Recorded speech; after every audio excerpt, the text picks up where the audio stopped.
Ooh, down in there is my little control box. The circuit that controls the door LEDs is in there. Now to control these guys, we are going very much kind of old school here because my circuit uses a ground connection to trigger.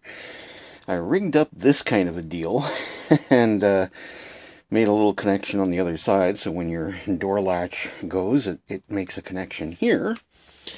And here's the LEDs in unlocked position. So if I take the door latch here and you hear the beep there, and the sequence has changed.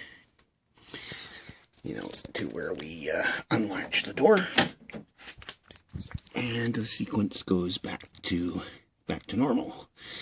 So there we go. That's our setup for how I am doing my door LEDs with the circuit mounted down in there. And for maintenance there, you can see I have that Molex connector there.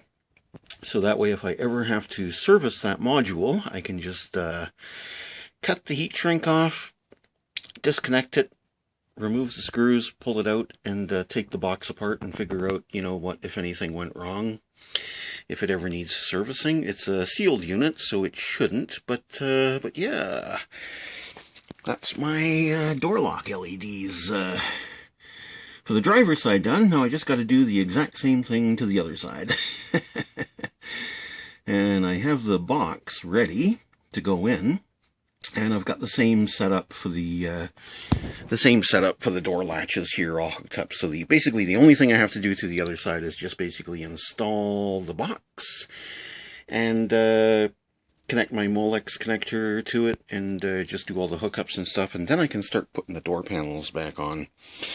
Which for me kind of sucks because I've had these doors taken apart. This is a little bit off topic, but I've had these doors taken apart so many times. And I wish I had the door seals because I would have put the doors, you know, just it would make sense to just sort of do it all at once, right? But hey, I'm on a budget, tighter than a nun's Bible, and those door seals are not exactly cheap. Anyway, progress though.